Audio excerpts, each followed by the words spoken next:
दोस्तों star Wars series अगर आप एक बार देखना शुरू कर देते हैं तो कंप्लीट करने में शायद आपकी लाइफ ही गुजर जाए, क्योंकि स्टार वॉर की इतनी सारी सीरीज और इतने सारे कैरेक्टर्स हैं कि इन्हें समझते समझते हो सकता है कि आप पूरी तरह से पागल भी हो जाएं। लेकिन स्टार वॉर हमेशा से ही हमें कुछ ना कुछ नया सरप्राइज देती चली आ रही है। फाइनली स्टार वॉर की एक और नई एपिसोड रिलीज कर दी गई है डिज्नी हॉटस्टार पर। जी हाँ दोस्तों, मैं बात करने जा रहा हूँ द एकोलाइट वेब सीरीज के बारे में, जिसे फाइनली रिलीज कर दी गई है डिज्नी हॉटस्टार पर।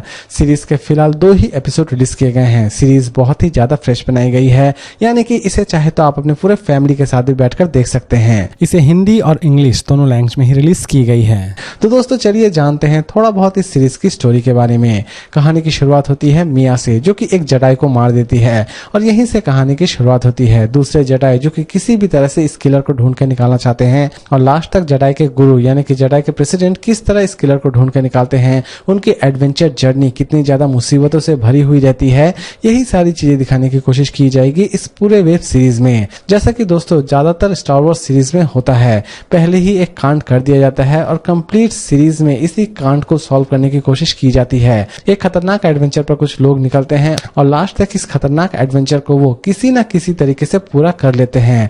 हर स्टार वॉर्स सीरीज की एक ही कहानी है दोस्तों। हर स्टार वॉर्स सीरीज में आप देख पाएंगे कि जडाई के बहुत सारे अलग अलग दुश्मन खड़े हो जाते हैं और जडाई को मारना शुरू कर देते हैं। बहुत बार स्टार वॉर्स सीरीज में आपने ऐसा भी देखा होगा कि ये आखिरी जडाई है, अगर इसे मार दिया जाए तो जडाई समुदाय पूरी तरह से खत्म हो जाएगी। लेकिन उसे मारते ही पता चलता है कि एक और जडाई है जो कि छिपा हुआ था, फिर से वो बाहर आ चुका है।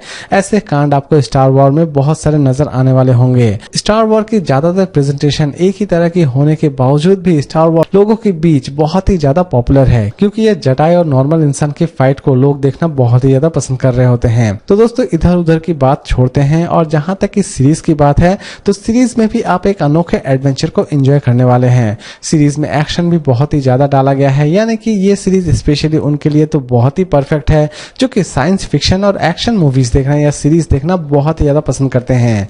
सीरीज एटलीस्ट आपको किसी भी जगह पर बोर नहीं करने वाली होगी। सीरीज बहुत ही ज्यादा फ्रेश बनाई गई है। तो दोस्तों अब बात करते हैं इस सीरीज की रेटिंग के बारे में। तो दोस्तों अगर मैं इस सीरीज को रेटिंग दूं तो मैं इसे रेटिंग दूंगा 5 में 2.5 स्टार, क्योंकि दोस्तों स्टार वॉर की ज्यादातर सीरीज ही एक ही कॉन्सेप्ट के ऊपर लाई जाती है और इनकी प्रेजेंटेशन भी ऑलमोस्ट सेम ही होती है। इन सीरीज में किसी भी तरह का कोई ज्यादा अंतर नहीं होता है। हर बार एक जडाई और हर बार एक ऐसा इंसान जो कि जडाई को मारना चाहता है। स्टार वॉर्स सीरीज में ये आम बात हो चुकी है और इसी आम बात को ये हर बार लीची के साथ हमें प्रेजेंट करते रहते हैं। तो दोस्तों अगर आप सोच रहे हैं कि इस सीरीज को हम देखें या ना देखें, तो दोस्तों जो भी स्टार वॉर के जबरदस्त फैन है वो इस सीरीज को जरूर देखिए। वो इस सीरीज में अच्छा खासा एंजॉयमेंट ढूंढ ही लेंगे। तो दोस्तों उम्मीद करता हूँ कि आज का ये रिव्यू आपको पसंद आया होगा। तो फिर मिलते हैं एक नई वीडियो के साथ।